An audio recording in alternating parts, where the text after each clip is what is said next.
अस्सलाम वालेकुम फ्रेंड्स, मैं इमरान जमील। शहर में फैली चंद गलत फहमियों के बारे में और मंसूरा हॉस्पिटल के बारे में आज हम शहर की जानी मानी और बहुत ही ज़्यादा रेपुटेड शख्सियत डॉक्टर अबुल इरफान साहब से बात करेंगे।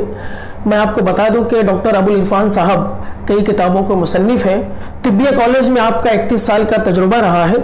डॉक्टर अबुल इरफान साहब Mohammadia Tibbia college and Asayar hospital के प्रिंसिपल हैं। हम आज की वीडियो में देखेंगे कि आपने बहुत सारी दलीलों के साथ और बहुत ही इल्मी अंदाज में आवाम को भी एक पैगाम दिया है और जो लोग गलत फहमियों में मुब्तला है उनको भी एक बहुत ही ज़बरदस्त और मस्बत पैगाम दिया है। इस वीडियो को आखिर तक ज़रूर देखें। बहुत शुक्रिया।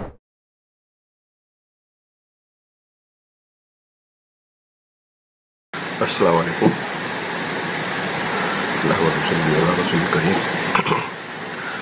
मैं IJ एकेडमी का शुक्रगुजार हूँ कि उसने आप लोगों से मुखातिब होने के लिए मुझे एक मौका फराहम किया। हजरात, आप लोग इस बात से बखूबी वाकिफ़ हैं कि हमने अपने शहर के बहुत ही कीमती असासों को खो दिया है। काफ़ी कीमती और काफ़ी अच्छे लोग इस बीमारी की चपेट में आकर अपनी जानें गंवा चुके हैं। इसमें सिर्फ और सिर्फ हमारा ही कसूर है। अगर हमने लॉकडाउन को प्रॉपरली फॉलो किया होता था, लॉकडाउन पर सही तरीके से अमल किया होता था और सिर्फ अपने घरों में दुबक कर बैठ जाते थे तो इस बीमारी से हम लड़ सकते थे। लेकिन अफसोस, सद अफसोस कि हमारे लोगों में सब्र का मादा ही नहीं है। हमारे लोगों में ये मर्दानगी ही नहीं है कि मर्द मुजाहिद बनकर अपने घरों में बैठकर ये दिखा दें कि हम लॉकडाउन पर पूरी तरह से अमल करते हैं। हम लोग सिर्फ और सिर्फ अपनी बातों को ही सही मानते हैं, न हमारे उलमा की, न हमारे डॉक्टर हजरात की, न हमारे दानिश्वरों की बातों को हम मानते हैं। हमारे लिए हमारा अपना फैसला ही सबसे अहम फैसला होता है और यही वजह है कि आज भी बार बार हुकूमत के मना करने पर, बार बार हुकूमत को समझाने पर और पुलिस को बार बार डंडा मारने पर भी हम लोग बिल्कुल घरों में बैठने के लिए तैयार नहीं है और जिसका नतीजा है कि हमने काफ़ी कीमती जानें गंवा दी है। दोस्तों, इस तरह की बातों पर अमल करना भी एक मुजाहिदाना अमल है।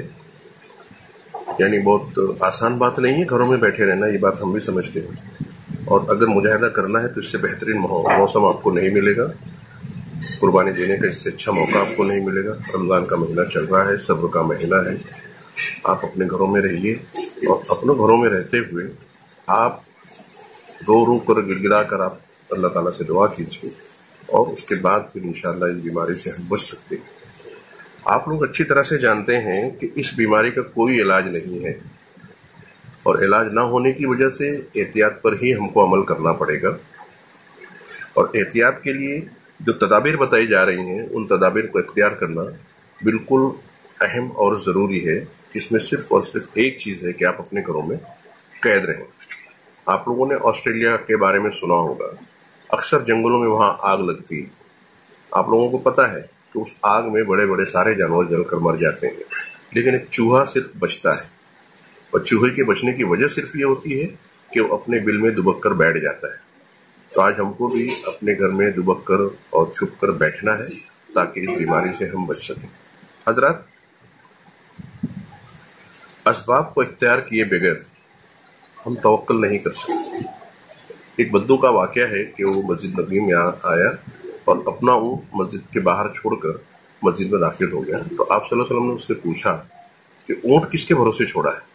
तो बद्दू ने कहा कि अल्लाह के भरोसे। तो आप सल्लल्लाहु अलैहि वसल्लम ने कहा कि पहले उसको ठीक से बांध दो और फिर अल्लाह पर तवक्कुल करो। हजरात, छोटा सा वाक़या है, लेकिन ऊँट के बांधने से जो इशारा हमको मिलता है कि पहले हमें असबाब इख्तियार करना है और उसके बाद अल्लाह पर तवक्कुल करना है। आप सल्लल्लाहु अलैहि वसल्लम ने बहुत सारी जंगें लड़ी, गज़वात हुए, कुफ़ार से जंगें हुई, लेकिन कभी भी आप सल्लल्लाहु अलैहि वसल्लम ने सिर्फ दुआओं पर भरोसा नहीं किया। पहले आप सल्लल्लाहु अलैहि वसल्लम ने असबाब इख्तियार किए, जंगी हिकमत अमली तैयार की, असबाब पैदा किए और उससे फिर कोशिश की और उसके बाद अल्लाह के हुज़ूर उन्होंने गिड़गिड़ा कर दुआएं की, जिसका नतीजा हुआ कि हमारे आज इस्लाम इस हालत में हमारे सामने मौजूद है। तो दोस्तों, ये वो बातें हैं कि जिसको आपको समझना है कि जब अल्लाह के रसूल ने असबाब इख्तियार किए हैं तो हमें फिर असबाब इख्तियार करने में क्या है, क्यों हम असबाब को इख्तियार नहीं करते, हम सिर्फ तवक्कल क्यों करते हैं। सिर्फ तवक्कल से काम नहीं चलेगा। اسباب کو اختیار کرنا پڑے گا. جب دوائیاں نہیں ہیں تو احتیاط کو ہی بروئے کار لانا پڑے گا. اس لیے میری گزارش ہے کہ تمام شہریان مالیگاؤں ایک بار پھر سے جڑ کر اور سر پر مطلب کفن باندھ کر اور اپنے گھروں میں دبک کر بیٹھ جائیں. انشاءاللہ اگر یہ عمل ہو جاتا ہے تو ہم عید کی نماز عیدگاہ پر جا کر پڑھ سکتے ہیں. شکریہ.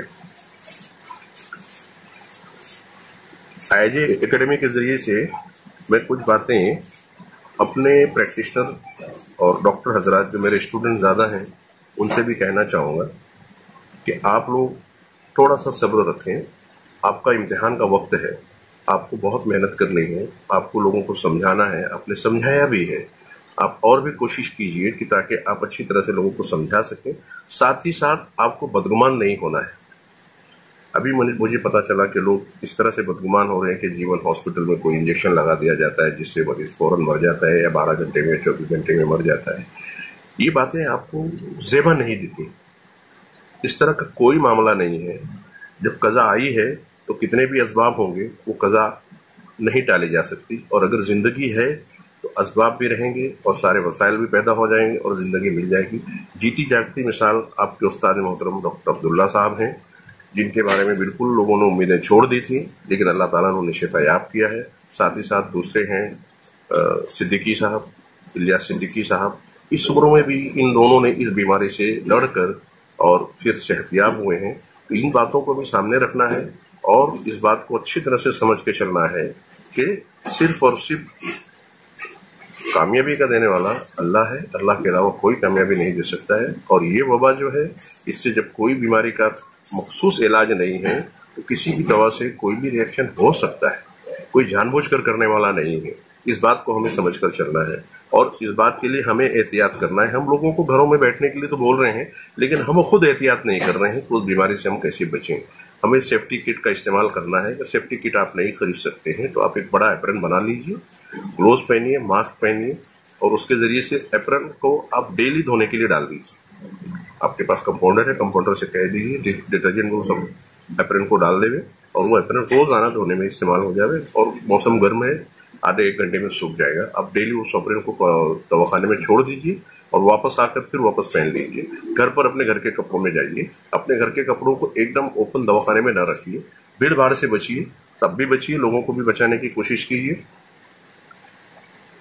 تیسری بات منصورہ کے تعلق سے مجھے کہنا ہے, لوگوں کو کافی غلط فہمیاں ہیں کہ منصورہ میں دیکھ ریکھ نہیں ہو رہی ہے, منصورہ ہاسپٹل میں ایسا, منصورہ ہاسپٹل میں ویسا.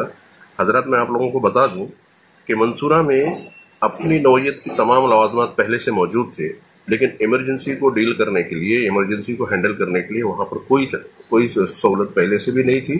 اور جس وقت ہم نے عمارتیں اور بلڈنگیں ہینڈ اوور کی اس وقت بھی کارپوریشن کے لوگوں کو ہم نے اس بات سے باور کروایا تھا کہ ہمارے پاس یہ سہولتیں نہیں ہیں. تو انہوں نے کہا ہم یہاں پر صرف پازیٹیو پیشنٹ, اسمپٹومیٹک پیشنٹ رکھیں گے اور جس کو ضرورت رہے گی اس کو ہم سول اپنے جیون ہاسپٹل بھیج دیں گے. اب لوگوں نے ساری امیدیں منصورہ سے لگا لی اور منصورہ کے تعلق سے دنیا بھر کی الٹی سیدھی باتیں بتانا شروع کر دی کہ منصورہ میں ایسا, منصورہ میں ویسا. منصورہ آج بھی ویسا ہی ہے جیسا پہلے آپ چاہتے تھے, جیسا آپ پہلے سمجھتے تھے.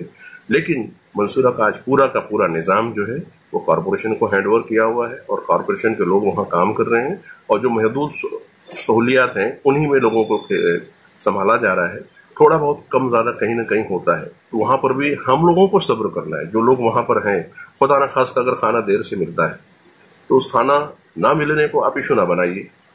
آپ روزہ رکھ سکتے تھے, نہیں روزہ رکھا ہے کوئی بات نہیں, لیکن آپ تھوڑا انتظار کیجیے. اگر دوپہر کا کھانا نہیں ملا تو شام میں مل جائے گا, شام میں نہیں ملا تو آپ کوشش کیجیے اس کا جو بھی طریقہ ہے اس طرح سے لوگوں کو بول کر خبر کر کے بھیجا. پولیس سے الجھ کر اور وہاں کے انتظامیہ سے الجھ کر آپ ماحول کو خراب نہ کیجیے.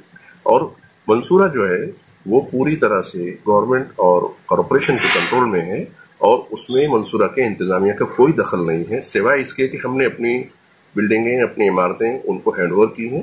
اور اگر ان لوگوں نے ہمارے بچوں کو اپوائنٹمنٹ دے دیا, جیسا کہ کوشش جاری ہے, انشاءاللہ دھیرے دھیرے اگر سارا اسٹاف اگر ہمارا آ جائے گا تو آپ کو وہ شکایت بھی دور ہو جائے گی. جیسے کہ ابھی 2 بچوں نے بڑا اچھا کام کر کے دکھایا ہے, کچھ مریضوں نے ان کا نام بھی لیا, ڈاکٹر ارشد اور ڈاکٹر محب الرحمان.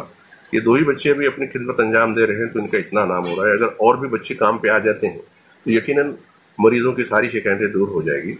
मैं इस तरफ इंतजामिया से भी कहूँगा। दूसरी बात, इंतजामिया अगर हज सेंटर को हॉस्पिटल में कन्वर्ट कर रही है तो ये बड़ा मुश्किल काम है। यानी किसी एक हॉल को आप हॉस्पिटल में कन्वर्ट कर रहे हैं और उसमें सारी सहूलियात मुहैया करने की कोशिश कर रहे हैं, तो अगर मंसूरा में तब आप ये सहूलियात मुहैया कर दें तो ये कदर आसान होगा और उसमें आपको ज़्यादा दिक्कत नहीं आएगी। बहरकैफ ये आपका इंतजामिया का अपना मामला है, वो क्या बेहतर समझती है और क्या नहीं कर समझती है, उससे हमें कोई सरोकार नहीं है। लेकिन मैं सिर्फ अपनी आवाम से गुजारिश करूँगा कि आप सब्र का मुजाहरा करें और दुआएं करें इस बीमारी से बचने के लिए। अल्लाह हाफ़िज़। बहुत बहुत शुक्रिया डॉक्टर अबुल इरफान साहब कि आपने एज एकेडमी को अपना कीमती वक्त दिया और शहर में फैली गलत फहमियों के बारे में आवाम से मज़बूत तरीके से गुफ्तगू की। अल्लाह आपको बेहतरीन जज़ाए खैर दे। बहुत शुक्रिया। एज एकेडमी के वीडियोस को देखने के लिए आप उसे सब्सक्राइब करना ना भूलें, वीडियो को लाइक करें और इसे शेयर करते रहें।